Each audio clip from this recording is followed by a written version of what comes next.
here tonight with Corey Cottrell from Bad Wires, who are a fantastic band for based out of Louisville, Kentucky currently, and honestly, like just a fucking killer live show.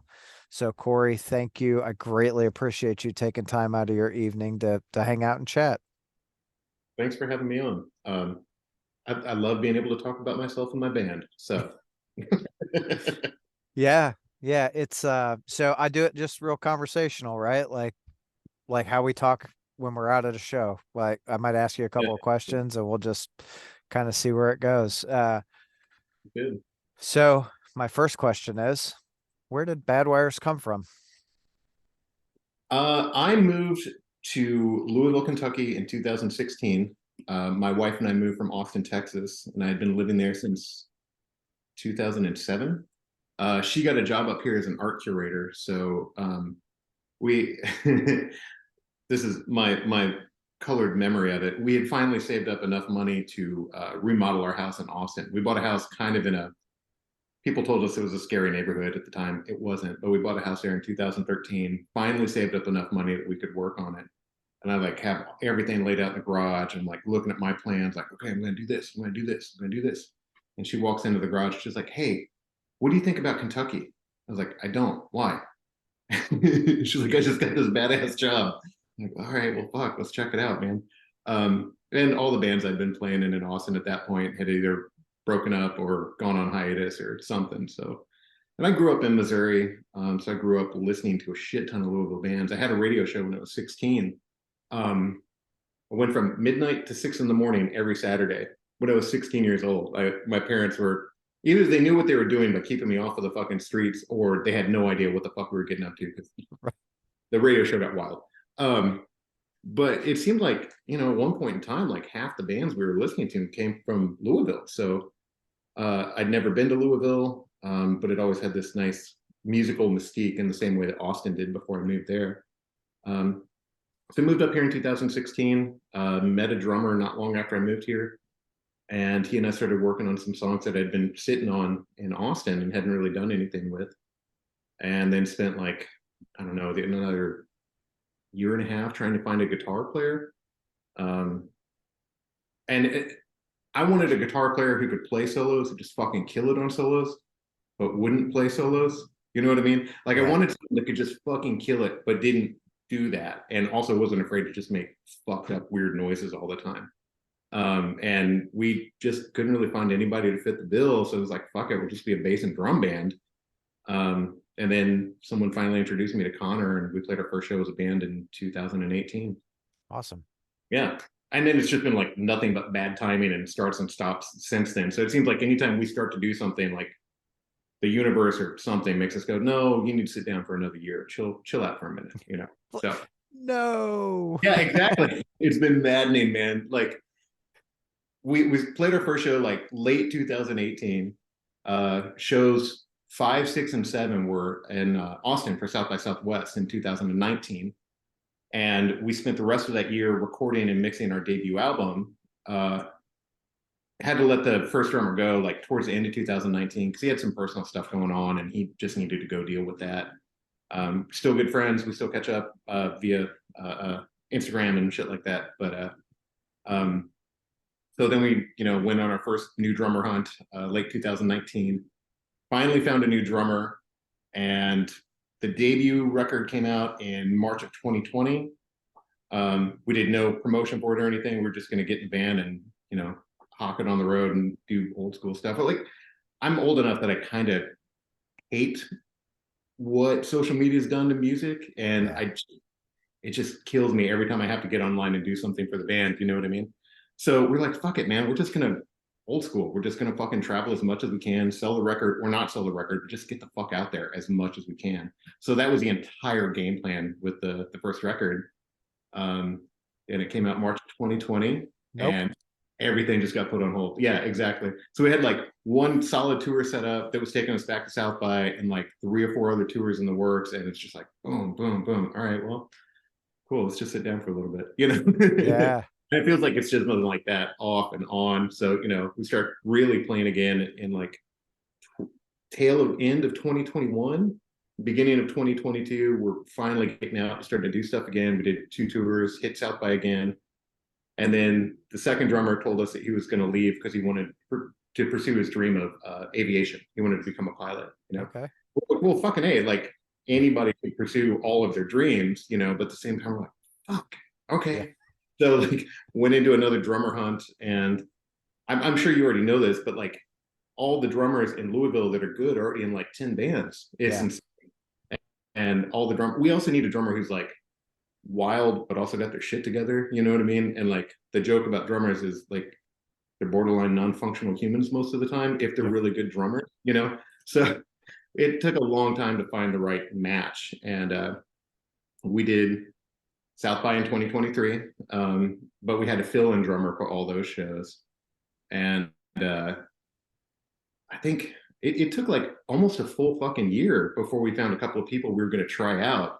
And the week we were going to try out 2 drummers, I got dropped off a ladder and I shattered my left wrist. And so then it's like another almost year of rehab and physical therapy and surgery and then trying to play my bass again. And yeah, that's Bad Wires in a nutshell. It's like do something for a short period of time and then sit the fuck down, man. Yeah. It's like you got to jam all of it into this week because it's going to be another year of nothing. Exactly. You never know what's about to happen, so do it all right fucking now. Yeah. Well, that first show, you coming back from that shattered wrist was fucking great, dude. You guys looked and sounded fantastic. And um, Andy, is it Andy Cook on drums? Yeah, yeah. He's he's someone that people have been recommended we reach out to for like probably 6 or 7 months before we finally started talking to him. And I'm always real reluctant when someone's like, "Hey, you got to meet my buddy. He plays drums," you know, because I'm like, "Okay, cool," you know, like, yeah, I'll keep that in mind. But that's how I met both Connor and Andy, and much to my surprise, they're both fucking incredible musicians. For sure.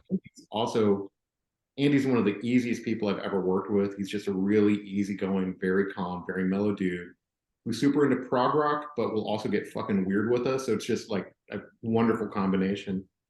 And we that first show back was definitely earlier than we thought we were going to do because I still thought I needed like another 2 or 3 months before I felt comfortable enough to play bass again because it's my wrist is still real tight and yeah, and I was Yeah. just fucking nervous to get up and do it again, you know. But when we found out Child Bite was coming through and we got asked to open, we're like, "Fuck, it's Child Bite, man! You have to Yeah. do that." So we did 3 practices a week for like a month and a half, and that was my physical therapy at that point. And yeah, it felt really good. Felt really good. Hell yeah. And those dudes, Sean and Sean are always great. Every time Oh you yeah, see them man. live, it's the same thing. They are so nuts. You don't know what you're gonna get. You're gonna get a great show, but you Exactly.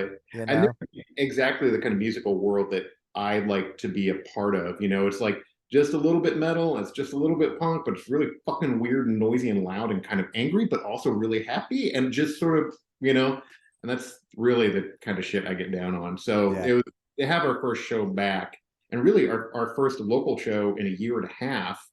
Um, for that to be it was pretty fucking awesome. Hell yeah. Hell yeah, Yeah. it was. Well, so I'm gonna tell you this. I went to the same high school as Sean Knight. Okay. No shit. Yeah. Yeah. Wow. All right. So obviously many, many years ago, because we're old and shit. And I think we had maybe one year where like he was coming in and I was leaving. Oh, interesting. Small world, man. Yeah.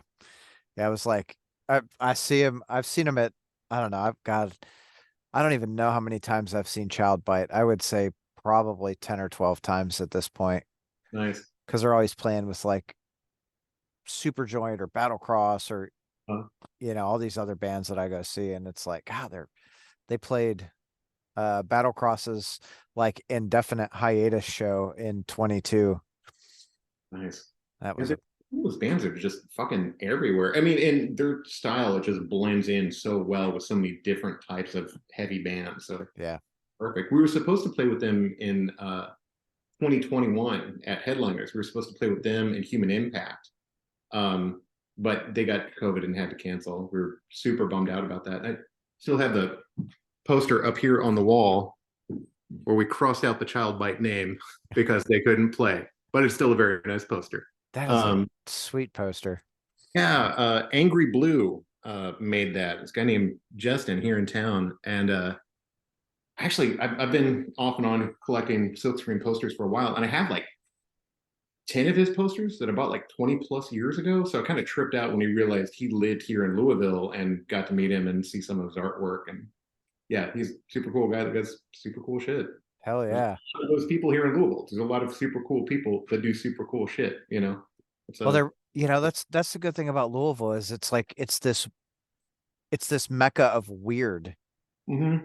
there's so many artists and independents. Some of the music we have, in my opinion, at least, as I'll say the last 10 years has just been fucking phenomenal, right? We've got some tremendous bands. 100%. Louisville has a wealth of talent. And it's not even just the bands, like, you know, the jazz nights that happen all over town. Like I haven't been able to get to them for a while, but Knock Bar had oh fuck, what was his name? I want to say Dylan, but that's not right. But like every Tuesday night, there was a dude that played at Knock Bar with his jazz band, and it was a rotating cast of people. It's some of the best jazz I've ever fucking heard. Right on. Steve Decca, Mike Hyman on drums, and a couple other local cats, and fucking incredible jazz scene in this town. And my wife and I, we got a house in the Shelby Park neighborhood, and we ended up having a couple of housemates from Guyana, Brazil, who were here to study jazz. And it turns out there's a like exchange program between Guyana, Brazil, and Louisville, Kentucky. So there's a shit ton of Brazilian jazz musicians here, and it's there's just a wealth of talent in this county. It constantly surprises me. But Yeah. one of the things that I love about Louisville originally and still do is, especially comparing it to Austin, it's it's still a very easygoing, very affordable town. So if Yeah. you're like a weirdo creative, it's pretty easy to do your thing and also figure out how to make enough money to do your thing. Whether you're making your money off your art or you're doing some sort of side hustle. Coming from Austin, it's not quite like that anymore. You know what I mean? Like I moved there in 2007 and I got to know a lot of like the older weirdo punk musicians, and they were all still there and they were all still doing their thing, but everybody's kind of moving out because it's just so fucking expensive. It's really hard to be like just a creative weirdo, but you can do that in a place like Louisville. And Yeah. that's I mean, really fun about it. one of the downside with Austin is like I feel like everyone moved there, right? They like Tesla came in and all these other corporations which just drive all those prices up. Totally. And Tesla, like they bought our practice spaces and bulldozed them. That's like Mm. where one of the plants is now. And, um, yeah, I don't know if you ever saw the old movie Slackers. Hmm. It was, yeah. So that's old Austin, and it is not at all like that No. anymore. We still go back pretty regularly, and there's neighborhoods that I literally lived in for years. And if you put a blindfold on me and put me on a corner, like in a neighborhood I used to live in, and took the blindfold off, I'd have no fucking idea where I was. Like whole neighborhoods were bulldozed, and you know, big buildings with shopping centers on the bottom, and it's a fucking trip. I mean, it's still a wonderful town, there's still amazing fucking bands there, but it's harder to just be a creative weirdo there. Yeah. Yeah, it's a lot more expensive to make it happen. Yeah, man. And then you come to a place like Louisville, and it has all of the amenities of a big city, but you can unplug and feel like you're still in the movie Slacker, which is Yep. pretty great. Yeah. Yeah. Also, we're like within what, a 6 hour drive of like 30 cities. Yeah. If you're coming from Austin, that's like leaving a fucking desert island. Like I can go in any direction and go to a city. That's incredible. Yeah. I mean, I was in Indianapolis last night, which is about a 2 hour drive. I went to this festival called Death in the Midwest. How was It, that? it was great. Like they were absolutely crushing it. And one band took the stage. They were probably halfway through their set, and all of a sudden the power went out, and everyone's like, "Oh, like all right, let's get that fixed." Right? Took them 5 or 6 minutes, and then the power came back on, and they finished their set. Uh, The next band finished their set, and then the band after was probably 2 songs in, and power went out again. Like, Clap. yeah, like what the hell happened? Apparently, a car hit a telephone pole across Oh, the shit. street. They got Magbarred. Yes, they definitely got magbarred. Fuck, man. It's crazy. Uh, so through your, through your rehab with your wrists, Mhm. obviously you do construction. Yeah. Yeah. Yeah, man. It was a interesting couple of months for me. Thankfully, I married someone who's much smarter than me, and she's been saving up for an emergency. You know what I mean? Um, I basically, so the head of my radius bone shattered into like 10 pieces, Hmm. and I had to get a plate and 10 screws put in to rebuild it. And the surgeon, basically, if he could have, he would have put me in a bubble and chained it to a wall for about 4 months. Because he's like, your bones are, they're like balsa wood. So if you just trip wrong, if you hit it on something, anything, you could just pull those screws right out of the bones and you completely undo the surgery, you know? So there's a couple of months of just this.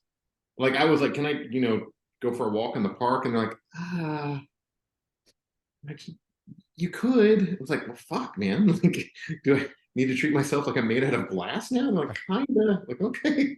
So I got my wife to start taking me to Planet Fitness so I could like sit on a recumbent bike and watch soap operas, pedal for like an hour or so. Um, it took a few months to recover from all of that. And when I was finally able to start doing stuff with my hand, I had lost all my strength. And even by the time the bones had all healed around the screws and I didn't have to worry about fucking myself up anymore, everything still hurt. And I just, going onto a job site, I felt like a 12-year-old kid going to work with his dad. I couldn't do anything anymore. And I'd go to pick up stuff I never thought anything about and be like, oh shit. And I'd look at my work partner and be like, dude, he's like, I got you. Stop trying to do shit. So at a certain point, I felt like I was on the job site for jokes and moral support, which is how I felt when I first started doing construction. Like I'm being paid to stand around and make people laugh. Um, but I'm mostly back to normal now. I've been able to do a couple jobs on my own. We're building a recording studio pretty soon. We got a couple other bigger jobs coming up, so we're starting to do shit again. I'm yeah, I still try to balance like work and my personal life pretty well. So I'm spending enough time doing art and music, and then still leave enough time and gas in the tank to do construction. But it's not wearing me out the way it had been, and I feel like a functional human again. So That's good. it's still like the surgeon told me that it would keep improving for 2 months because like that's as far in as I can bend it right now, which is obviously not nearly as far as it should be, and I can't bend it out all the way. Well, it's a lot better than it was. Some mornings it's really tight and I can't quite make a fist. If I go like 3 days without playing my bass, it all gets so much tighter. So playing bass is still physical therapy for me. So I try to play every day, even if it's just like 3 to 5 minutes because I'm running out of time. But if I can spend like a half hour on it every day, it just feels so much better. So, you know, music is healing in so many ways. Now it's physically healing. So, Yeah. Yeah. yeah. Well, I think, music has gotten all of us through tough times. You know what I mean? Yeah, man. Yeah. No, the people that are really serious about music, they get it. It carries you through all the bad shit and helps you see that there's light at the end of the tunnel if you're in the middle of the bad shit. Yeah. Or if you're into super angry music, it like helps you work out all the bad shit you have inside. Like that originally music was like fucking therapy for me. Like I was a really shy, really um quiet kid and I did not know how to express myself at all. But I was also a really fucking angry kid. So music saved me in that it gave me that outlet and it allowed me to just, get all the bad shit out of my head, all the fucking shit I wanted to say off my chest, and be able to walk away and, be a functional human afterwards. Yeah. Yeah. So what, when I guess in your younger years, what artist or musician or whatever made you go, okay, I think that's my avenue. Yeah. So my brother and I grew up in a very musical family. Our parents are both bluegrass and country musicians. So I've always been in music, listened to it my whole life. And when I was really young, I was super into like, all the hair metal shit, like Poison and Nose. Bon Jovi was the first concert I ever went to, but Poison was the first record I ever got on vinyl. Okay. And then I started getting into more like heavier stuff, but it was Nirvana that really kind of made me go, whoa, what the fuck? And then from Nirvana, I started getting introduced to like Fugazi and Jesus Lizard and Scratch Acid, and you know, probably Jesus Lizard almost more than anybody else at that time. Like when I listened to it, I was like, "The fuck is that? That's for me. What is that?" You know, it just blew me away. But No Means No, when I heard them, I was sending you messages about them. No Yeah. Means No was hands down the one that was like, "You can fucking do that on a bass? Like, I don't have to be that guy in the background just like this. Like, I can fucking do that." Fuck, you know, that changed everything for me, and they keep changing everything for me. Like, you talking about a multi-layered band. Fuck, like the album Wrong has probably changed my life and sent it in different directions like three different times. You know, when I was 16, when I was like late 20s, and then again when I was 30 and going through a divorce. Like it's this well that just is completely, will never run dry. You know what I mean? They're probably the one. But everything that was coming out on Touch and Go, they were like our Bible when I had my radio show. Um, and like the more obscure and the more loud and the more weird, we're just super into it. But yeah, those Jesus Lizard, Fugazi, Scratch Acid, and No Means No were probably the ones that just like really catapulted me in a different direction. That's awesome. So, like you mentioned Nirvana, and I guess I think you and I aren't too far off in age, right? We're probably within a few years of each other. I'll be 48 this year. Oh, we I'll be 48 this year also. There you go. So there was a guy, my dad worked at GM, but also did leather work when I was real young. Well, there was a dude named Dean Battles that he did leather work for, and Dean was a real big metalhead.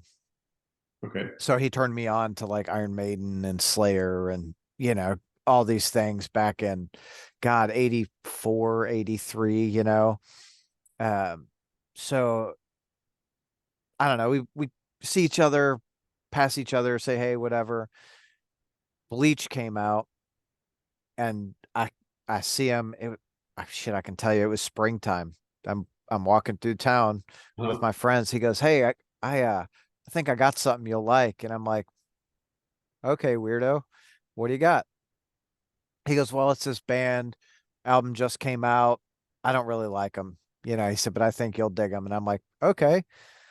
So he gives me Bleach, like that was the days when it was still unmastered. Like you heard all of the flaws, you heard everything in it. And to me, it was like, oh, like the world totally opened up. Yeah, I didn't hear Nirvana until I heard "Smells Like Teen Spirit" for the first time, and Mm, it was like that lightning bolt moment where you just like remember exactly where you were, exactly what was happening, everything. It was just like where you could feel reality sort of shifting under you. You know, it's like, what the fuck is going on, man? And it was yeah. just, yeah, it was kind of all over from there. But and fucking, I think with some people I know, right, thinking about people I grew up with, there were people that were definitely like gatekeepers and tried to be more indie than anybody else or more punk rock than anybody else. And the ones that loved Nirvana suddenly became against Nirvana down the road because they became mainstream, like that classic bullshit. But I think, you gotta fucking give it to Nirvana because A, they were fucking incredible. But Kurt Cobain, anytime he was being interviewed or anything, he always talked about smaller bands. Yeah. Always. Like I remember an interview where he was like, we're not that great. People should be checking out the Meat Puppets. They should be checking out the Melvins. They should be, and he's just like listing all these people. Like he was a fucking good dude that really believed in independent music. And I don't think they get enough credit for that. No, I absolutely agree. And it's tough, right? It like looking at the people who are like, you're a sellout and what Uh-huh. have you, like as a fan, as a fan of music, fuck every band I like, I want them to have all the success, sell out the stadium. Totally. And it's like it was also very sincere. It wasn't like, what am I trying to think of? It wasn't like a boy band or something like that, where it feels like this manufactured product, right? Right. Like they were doing their own thing and it felt so sincere and so heartfelt. And everybody was still along for that ride and they became superstars. So it's like, you can't really accuse somebody of being a sellout in that situation. It's just that everybody legitimately fucking loved them. I mean, if anything, that like kind of killed them that they got so big and famous. Like they didn't, Nevermind really took off, they stopped touring for a while because it was just too much and too overwhelming. And Yeah. then once you have that level of fame, like it can fucking kill you. Obviously, it did. Yeah. Um, so I was never on their sellout trains, but I definitely, I was one of those people that fucking hated major record labels also. But Yeah. I still never always gave them the credit for what they did and never shit on them because their follow up to Nevermind was to take all their money and all their resources and go to Steve Albini's place in Chicago. Mhm. Fucking badass, man. And it pissed off all the fucking music industry, all of them. Like never fucking sellouts at all. Yeah. No, I mean, they had three albums.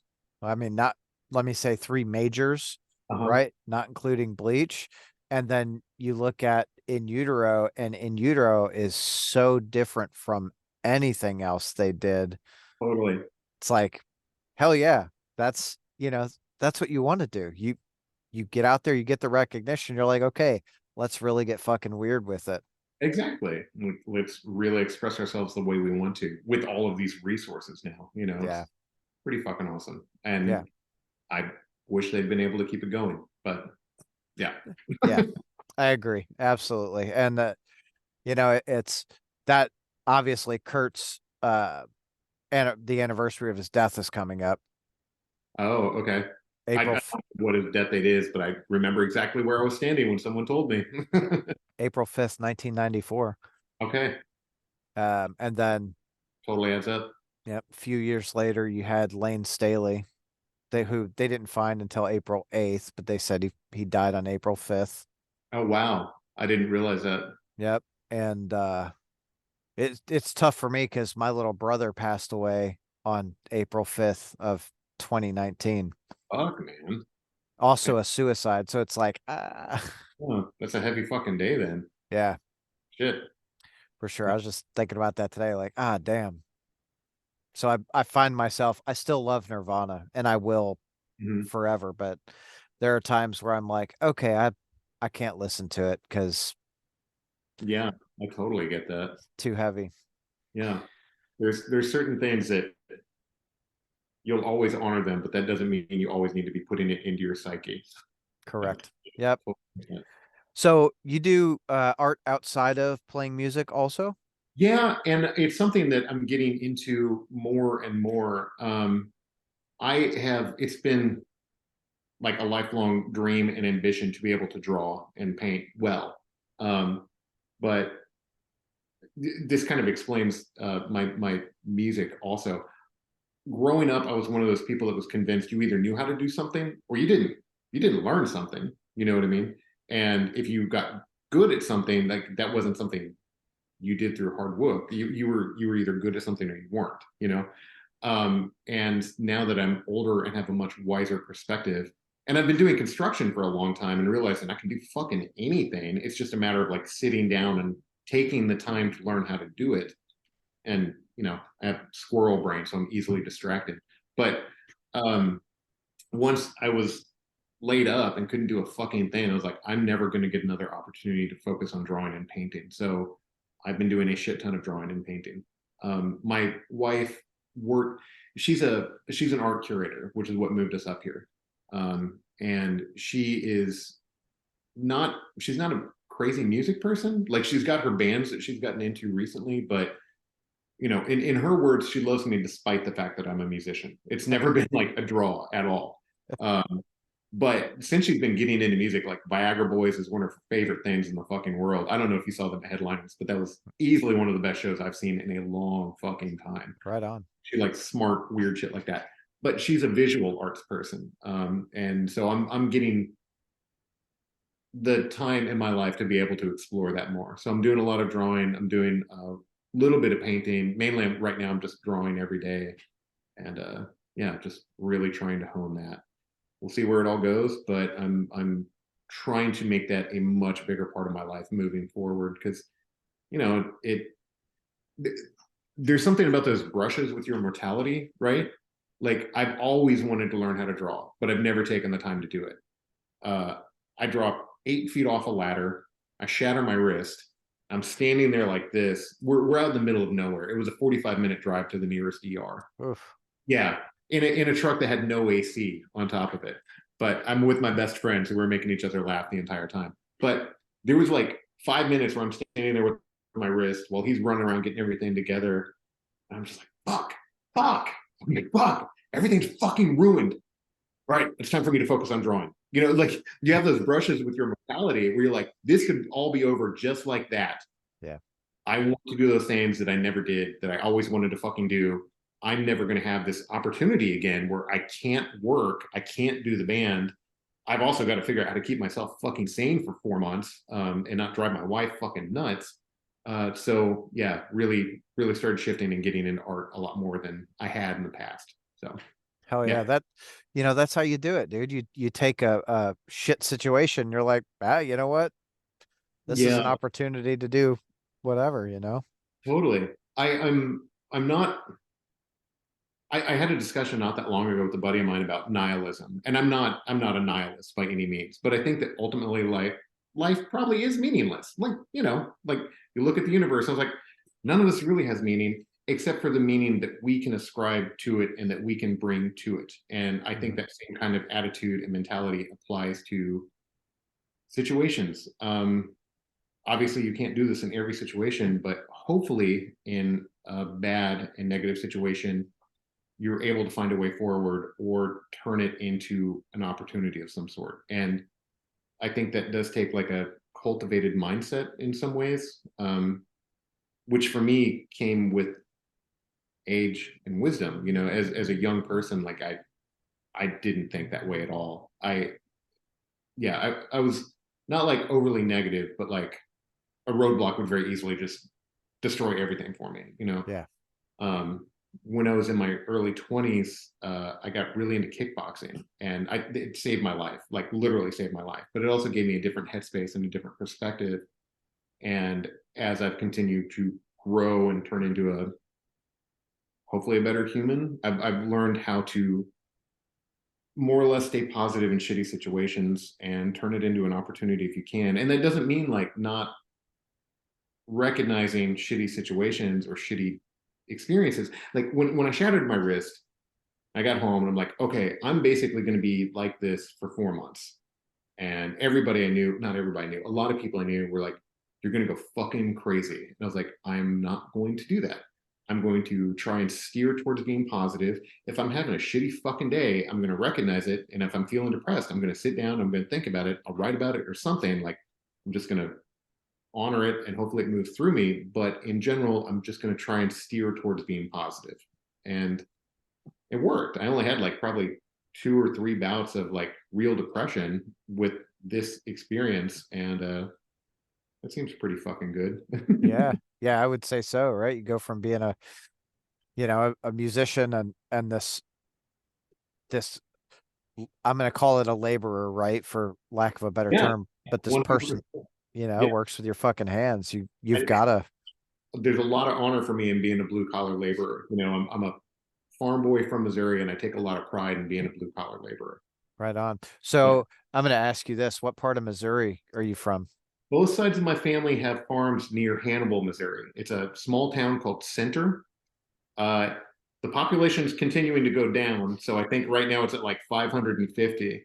And both sides of my family actually are still there. My dad's family still has the farm that's been in the family for like 3 or 4 generations. My mom's side of the family sold theirs, but my parents split up when we were young, and my brother and I grew up in Columbia, Missouri, which Mhm. is right between Kansas City and St. Louis, small college town. So I lived there the vast majority of my life, but we went back to the farm very regularly. Gotcha.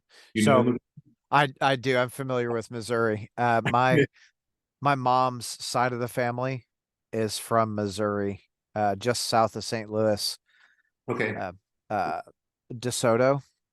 Oh yeah, I know the name. I knew 2 different people from there in Columbia. I can't say I've been there, but I do know of it. Yeah. Well, so I was there for probably about 2 years in my late teens, and I just found this out, right? So my family had been in that area for like 200 plus years. Oh wow. So I'm in this small town and I'm like, oh, I'm gonna go talk to her. And my mom's like, oh yeah, that's your cousin, blah blah blah. And I'm like, ah, Fuck. damn. Like, really? Yeah, uh, yep. I'm glad I didn't grow up in my hometown of 500 people because it would have been a lot of that kind of shit. yeah, Yeah. yeah. You're like, oh damn. But that's, Yeah. I've got a lot of really good memories of there. Like for me, right? You're like where you said, kickboxing was that for you.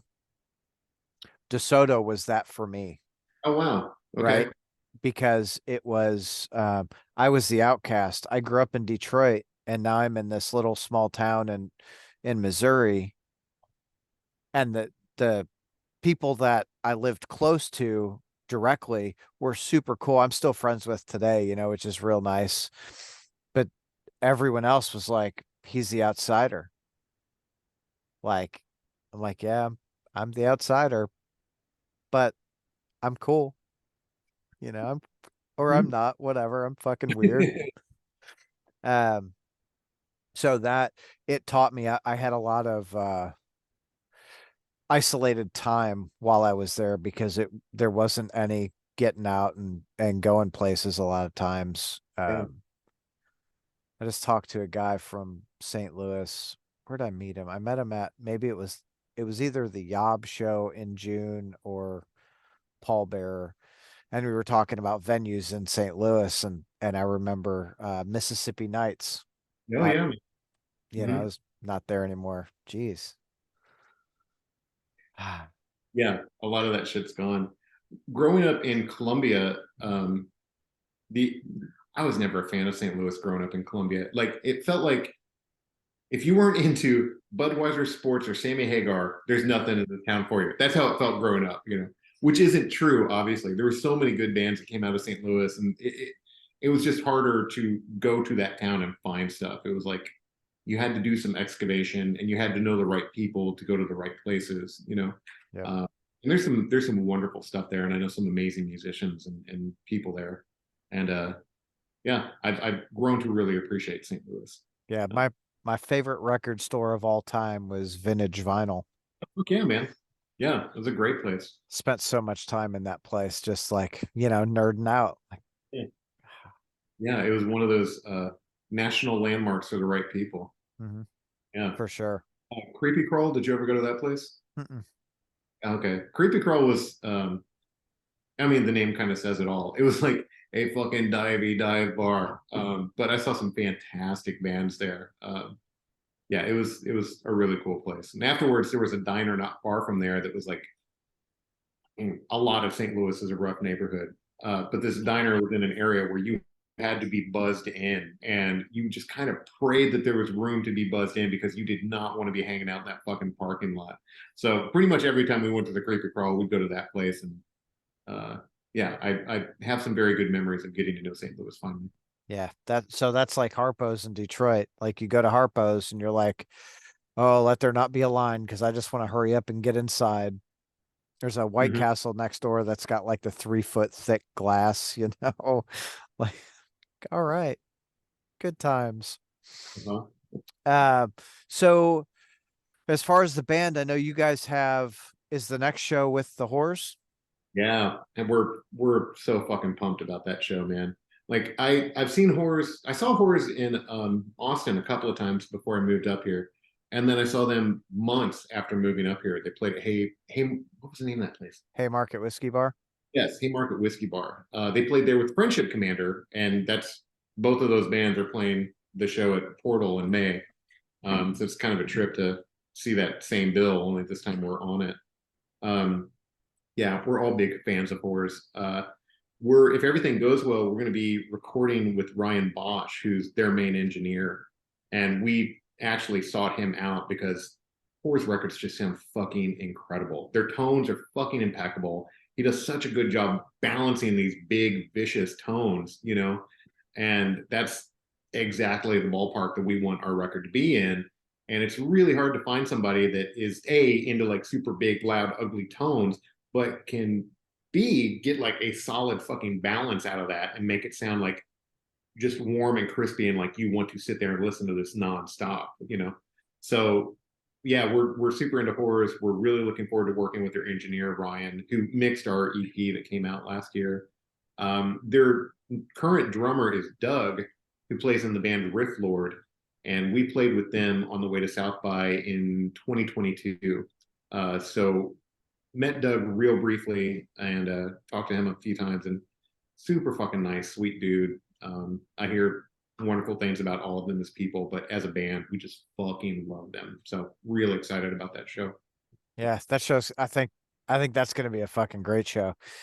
It's a good opportunity to come see you guys again too, which is Yeah, always a good time. we're 2 shows back being like Child Bite and Whores after like, you know, almost 2 years of just kind of like, what the fuck is going on? Yeah, It feels very rejuvenating, really, you know, uh, rejuvenating, validating, and kind of inspiring. Like, fuck yeah, man! Like, feels like we're on the right track in some ways. You know, yeah, yeah, we we're terrible about doing social media and all that stuff because like we all kind of fucking hate it. You know, like it's I think bad for your mental health in the long run. It's bad for my mental health anyway. I shouldn't speak for other people. It's bad for my fucking mental health, so I try not to be on it too much. But if you're not touring all the time, like it's like the only way to keep your name out there in some ways, you it's know? that necessary evil. Yeah, yeah, it really feels like that. So, yeah, we really should participate in social media more than we do. But we definitely have these moments where it feels like we're not even turning our wheels so much as just like sticking our heads in the sand and ignoring everything. So to feel like we're balancing that, but we're still getting open for Child Bite and Whores, it's kind of like, well, all right, shit does feel like it's going in the right direction. So that's good. That's good. For sure. Well, I know, you know, I think you guys have a really good reputation for, just being a great tight live band. S- Hmm. It's after after you guys played the show with Child Bite, literally the next day, I two or three people are like, "Oh my God, how was Bad Wires?" Like, well, they were fucking great. What did you expect? That's Like, fun. well, Corey's wrist. I'm like, I know, but he got up there and he crushed it, dude. They were great. So it's nice to have those conversations, and I hope to you it's like, oh, okay. People are like, oh man, I wanted to be there, but I couldn't. Yeah, yeah. We definitely got some really positive feedback, and we got a few people saying that, which yeah, it always feels really good. Um, I don't get out as much as I used to. So like, you know, between doing construction and then doing art projects and everything else, like half the time I'm just like a fucking hermit. So I don't always hear from people and I don't spend a lot of time online looking stuff up. So it's always really nice to hear that from people. I do try to temper it though, because my stepdad being a country musician, my stepdad played on the last live bluegrass radio show in the state of Missouri. And since he's retired, he's actually like won a couple of trophies as a fiddle player. He's a wonderful musician. And I think the best advice he ever fucking gave me when I started playing music was you're never as bad as you think you are, but you're also never as good as you think you are. Mm. So I do always try to like kind of temper shit, you know what I mean? Yeah, But it's still always really nice and validating and uh, you know, inspiring to hear people say that they're fucking into what you're doing because you know it's like anything artistic. You make something and you put it out there and you don't know how it's going to be received, or you know at a certain point people have their own relationship with whatever that art is, and you can be one of those people that's online and constantly trying to see what people are saying about it, or you can just put it out there and sort of walk away, which I think is probably the healthier thing to do in the long run. But then you never really, you're always like, I wonder if people like that. Fuck, I wonder, you know. So yeah, it's always super nice to hear good job or that people are actually into it because you know we've been around since 2000. We played our first show in 2018, but in so many ways it feels like we're still just trying to get our name out there, you know. mm, Like i I would never want to headline a show in town because like I don't know what our fucking draw is. Like we can't, we have no reliable draw. And I think part of it is we've experienced so much like starting and stopping and a lot of other things, but I it very easily feels like we're doing something in a vacuum, and is anybody paying attention at all? I can't actually tell, So it's always I good to hear things. I absolutely think that they are.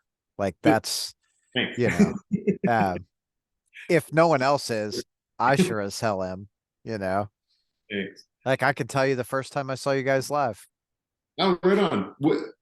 Was that the Spotlights show? No, no, Extinction AD Oh, with okay. Crop. Oh, at Magbar. Yep. Yeah, yeah. Which was the first time we played with the Crop dudes. Yeah. Which was Yeah, that was Crop's first show at Magbar. nice, nice. Yeah, that was a good time for Yep. sure. That and then the next time obviously was with Spotlights, which, like I love those guys. That whole Oh man. band. They're Yeah. so good. They're so kind. Yeah. Very easy people to talk to. I knew who they are because the guy who did the radio show with me and introduced me to all of those bands I was talking about earlier, No Means No, Jesus Lizard, etc., is Scott Jenkins of the drum company Jenkins Martin's Drums, which is what Spotlights play, what Chris in Spotlights. Enriquez. Yeah. And, yeah, he makes some of, I think, probably the best fucking drums out there. So when he sends me a link to like some of his artists, I usually really check them out because if somebody's like actively getting his drum set, they're probably real fucking good at what they do. And yeah, Spotlights did not disappoint. So it was No, be able to play with them. they are they are thunderous on stage. First time I saw them, this is like this is how my brain works. Like, where did I meet you? How do I remember you, First time I saw them, it was me and my wife, my best friend Sam and his wife, we went to go see Deftones and the Refused. Oh wow. It was Spotlight's first like national tour. Okay. Chris had literally joined the band for that tour, Nice. and they came out, and I was enthralled from like the first note until they finished. I couldn't take my eyes off the band. Yeah. And I'm like, okay, that's really something special.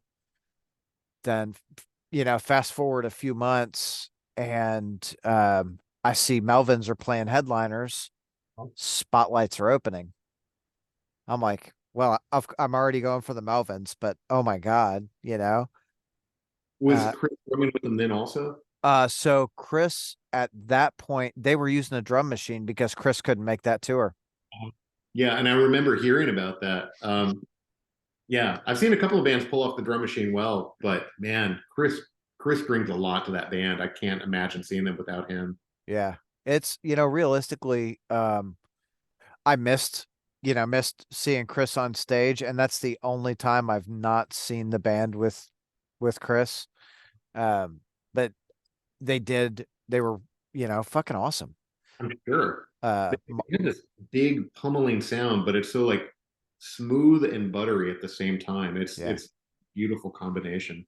it is. It's just fantastic. And the way the three of them interact on stage, like they just did that tour with Baroness, Okay. and we went to see him in Columbus and then Detroit, and it was like, God, it was just so fucking good. I'm like, I see him, and my mind is blown every freaking time. Awesome.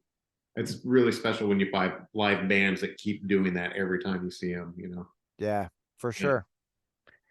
Not there. I feel like there's not a whole ton of them, but you've, I know what you mean, man. And I want it's like I have these moments where I wonder if it's aged. Like 48 years old, I've been playing in bands for over 30 years now, and I've been going to see bands for even longer than that. And it takes a lot to fucking impress me anymore. So sometimes I wonder if like I'm just being an old curmudgeon about shit. But um, yeah, I don't know.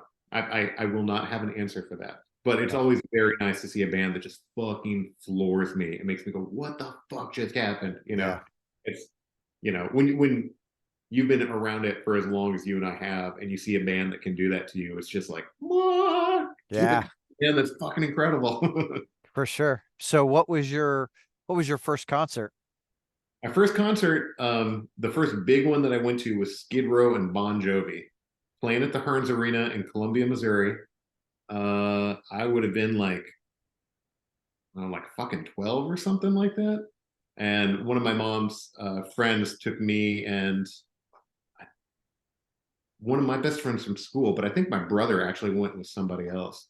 But yeah, that was like the first big concert that I went to. The first concert that I went to that made me go, "Whoa, what is this? Like, this is strange music I'm not familiar with." Was a band from the St. Louis area actually called Dazzling Killman, Okay. um, and I still fucking love them. But the college radio station in Columbia, Missouri was uh, what was it? KCOU, and they did well, Springfest or something like that, and they would do a bunch of bands in the park.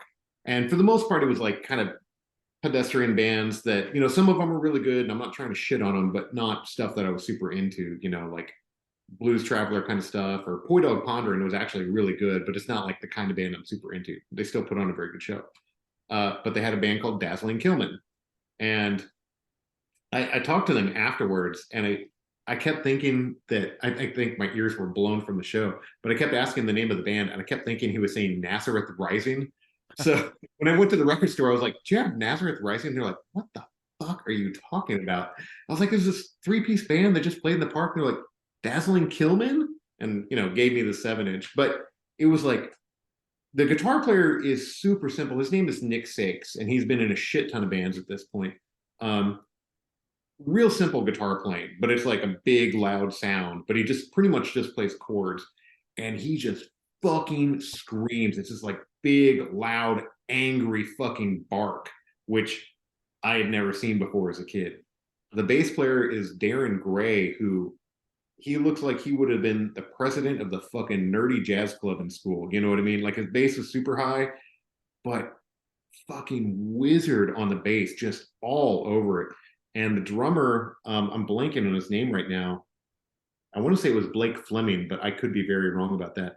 But it was just big, crushing drumming. So the drummer and the bass player are just completely locked in, and it's like some of the tightest, mathiest music I mean, it was the tightest, mathiest music I'd ever heard at that point in time. And then the guitar player was just these big chords over it and this loud, demonic bark on top of all of that. That was the first band I saw that was just completely out of context that I totally connected with. It was big, loud, angry, weird, and very few people there seemed into it. And it just struck a fucking chord with me. And it was like the first time that someone sort of like opened the door of loud, weird, angry music. Was like, hey, there's a whole world in here, and then they shut it again. You know what I mean? That's how it felt seeing Dazzling Filming. They had a couple of records that came out on their last one came out on Skin Graft Records, which I think was a Chicago label, but then moved to St. Louis. I don't remember for sure, but yeah, it the Face of Collapse, is that the name of it? The first record's good. The second record is fucking great. Like put on some headphones, active listening kind of record. Like focus on this. It's fucking incredible. First record has some wonderful stuff on it. I read an interview with them, and they were talking about how they had spent forever trying to record this album, and I want to say they recorded it with Steve Albini, but it was like one of those recording sessions where they recorded it and mixed it like an entire album in basically 2 days. Oh And wow. like, there's no files that you're sending back and forth and trying to fine tune. And they were driving home and listening to it, just like, this kind of sucks, man. And I think they weren't even happy with that first record, if I'm remembering that interview right. It's got some good songs on it, but like as records go, the production wasn't quite there. It didn't land, like Yeah. the impact of what that band could have did not land. But that second record is just like fucking beat the shit out of you all day long, and you're still like more, more. Like it's an incredible record from a band that did not get enough credit. They're fucking incredible people. All right. Well, now I've got to go check them out. Jeez. Yeah. I like, darn. I like Yeah. talking to you because you like, I feel like every time we talk, you're like, oh, check out this band and go listen to this. And I'm like, all right. Like, There, funny little side note, they had a 7-inch that was recorded and mixed by Jeff Tweedy from Okay. Wilco. Yeah, Wilco. Yeah. Wilco. Jeff Tweedy was like a huge fan and huge proponent of this band, and when he was in Uncle Tupelo back in the day, he really helped push them. Um, and the bass player ended up being in a band afterwards, and I'm blanking on the fucking name. I want to say it was called Laudio Balaco, but that's not right. But Wilco actually took them on tour at one point in time, or at least had them do 1 or 2 shows. My brother was at one of the shows, and he said like everybody was just booing and hating on him when they opened. And Jeff Tweedy came out and was like, "That is the best band any of you are ever going to see." Like, he's one of those people that also gives a lot of credit and due to unknown, obscure artists and heavy ones at that. So yeah. Yeah. Well, and sometimes you get into those crowds and they're like, I only want to see this band. I don't care about anything else. Yeah, especially with something weird and makes me think. I'm not Yeah. here for yeah. Yeah. Totally.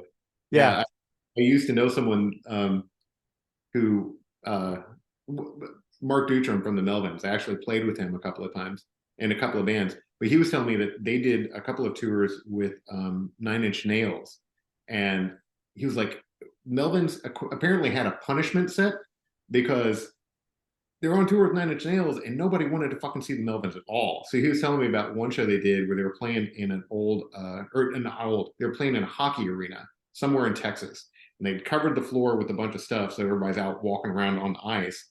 Um, but they're not there for the fucking Melvins. And they were just fucking booing them and just like fucking giving them the middle finger and kind of going nuts. And Mark said at one point in time, people are like tearing up the flooring and throwing it at them, but then they're like falling down on the ice. Yeah, it's always funny to me that people will do that kind of shit to an opening band because they're so passionate about the big band that they're on tour with. Yeah. It's just, whatever, man. People. Yeah. That we're definitely weird, Yeah, people are and the people are Melvins. Oh, go ahead. people. They're the cause of almost all of the problems when you look at human history. That's yes. I think that's almost all of our problems, right? As humans, if we could set our egos aside and say, you know what, this Yes, is, we'd be in a lot better place. 100%. Yeah, unfortunately, human history does not sort of attest to people ever figuring that out, but there's always hope, right? There's Yeah. always hope. Yeah. Yeah. Even when we keep beating our head against the same wall. Yeah, and human history is just that over and over and over. Yeah. Yeah. So have you guys started recording for your next? Not yet. We're in the middle of writing all the songs. We probably have like half of the album done, and another like 5 or 6 songs that we're working on. We're hoping to go down to Tampa, Florida, and record them in like November or something like that. We're gonna try and get out a single before then, just so we can kind of keep getting something out there. Be like, hey, we're still active and existing. Yeah. We're actually it. We'll see if it works out. We're really hoping that we can have a single recorded and coming out right around the time of the horse show. Okay. Yeah, so fingers crossed on that. So you guys going to put it out on 7-inch? The single will probably just be a digital release, and the record. We'll see what happens. Like, it's an interesting time to be in a band, right? Like, all the tools for being an independent musician are at your fingertips. Mhm. So we constantly have that discussion, like, do we want to be on a record label? Like, what would we bring to a record label? What would a record label bring to us? Like, does it make sense? Or do you just do it yourself? Like, it's all right here. Like, can we do this ourselves? I think what we keep landing on is we just don't always have the time and the headspace to do certain things. And there are people that do it better than us. So we're really hoping to find a record label to work with in the future. So we're going to start recording demos soon, and then probably start shopping them around to some people I know, and see if we can find a label that's willing to work with us. And then record the actual album in November is the game plan, and we'll see what happens after that. Okay. I always want to see everything released on vinyl, but it's not always cost effective, and it just looks fucking cool. But you know, Yeah, I know. I'm Weird state for bands in general. And with streaming music, it's like it's amazing and it's so convenient, but it's taken away like the main avenue that everybody had to make money as an independent artist. And yeah, it's in a lot of ways devalued music. And so yeah, we always have those conversations. Like yeah. what Well, that's that's like opening for an argument, right? Because you can look at it both ways. totally, totally. All the music is right there at your fingertips, so you don't really have to pay for it.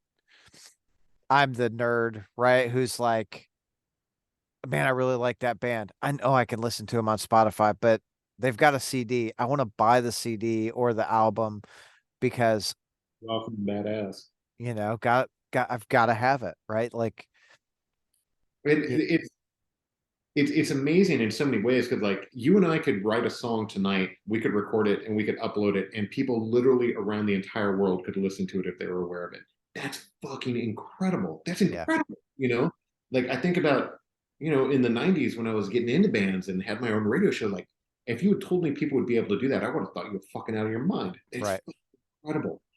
So I think streaming music is so fucking powerful, and it's so empowering. Like I think if everybody gets the chance, everybody should record their own fucking record. It's just such a fulfilling thing, and it's a neat experience, and it's really cool to be able to contribute to that kind of stuff, right? But then you also understand everything that goes into people doing that, and it's really fucking awesome. And to be in a time where literally anybody can record an album and share it with the entire fucking world is fucking cool. Like, there's just no fucking denying that. The downside, like, there's always a flip side to everything, right? The flip side is people who treat it as more than just like a quick hobby or a quick one-off. It's a lot harder to figure out how to like turn that into some sort of financial thing. I A good way of looking at it would be like what Mike Watt always said about recorded music is it's just basically a poster to get people to the gig, right? Mm, Like yeah, that's how you get the real money is get people to the gig. Um, which gets into a whole nother host of problems. It's hard to be on the fucking road. It's expensive to be on the road. I was just having a conversation with some venue owners about how hard it is to pay bands when you have a guarantee for a bigger band, but then you have these little bands, but there's not enough money for them, and then your own employees. Like it's hard to figure all that shit out. So yeah. yeah, it's a long way to the top. It, it's a long way to the top. There it Yeah, is. yeah. As soon as I was like, it is, and it's tough. I think it's tough for everyone, right? Because I feel like a lot of people go out and they go to the bar, and like last night it was $20 to go to the show. $20. There were 8 bands. That's fucking nothing. Like, Yeah. and the place it was packed, but we're talking like 150 people.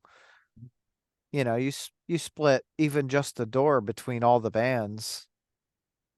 Everyone's got their $50 or whatever it is. Yeah.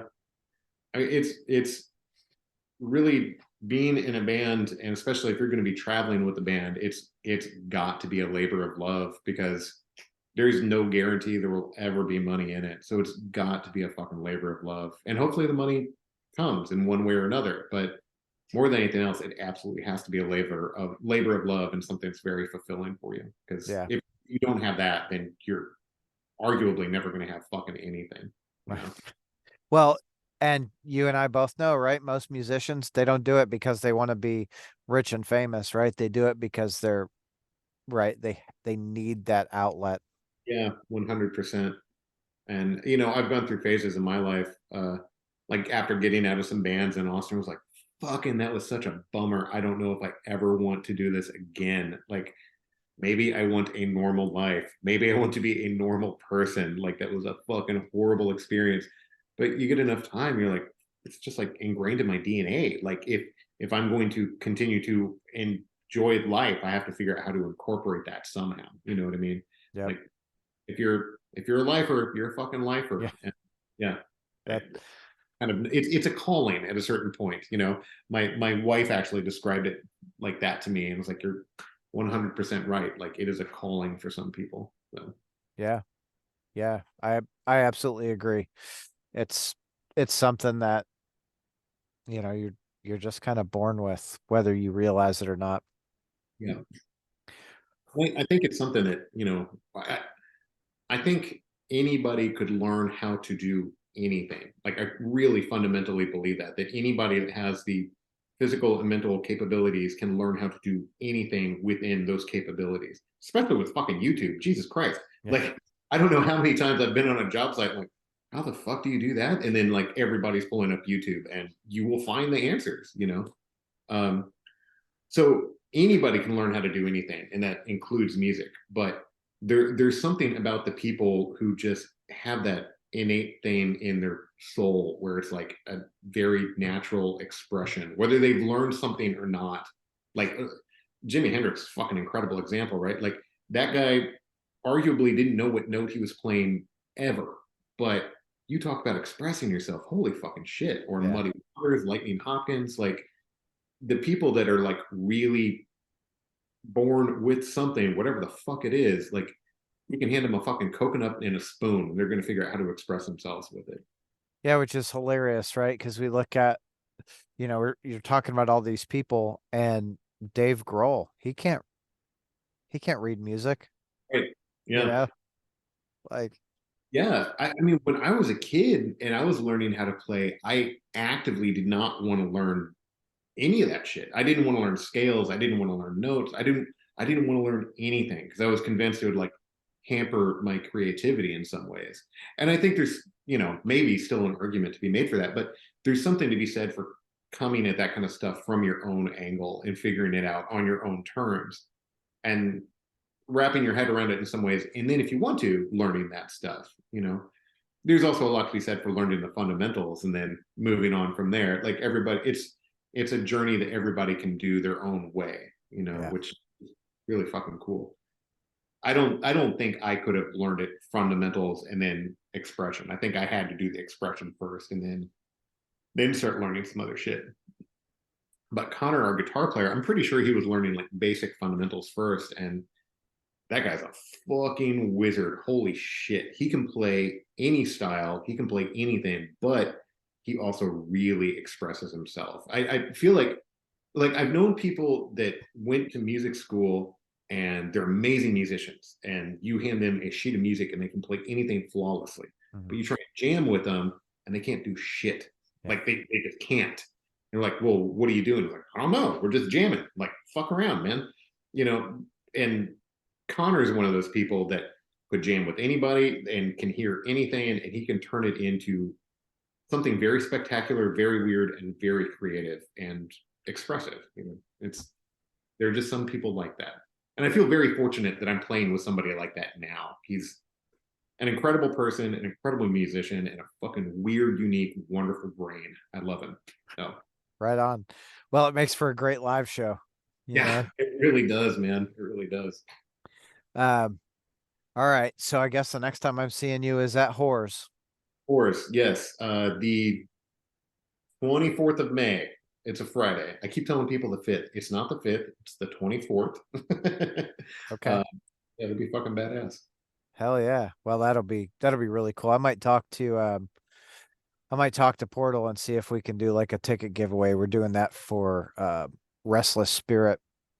Oh, nice. Yeah, yeah, you mentioned that. That's cool.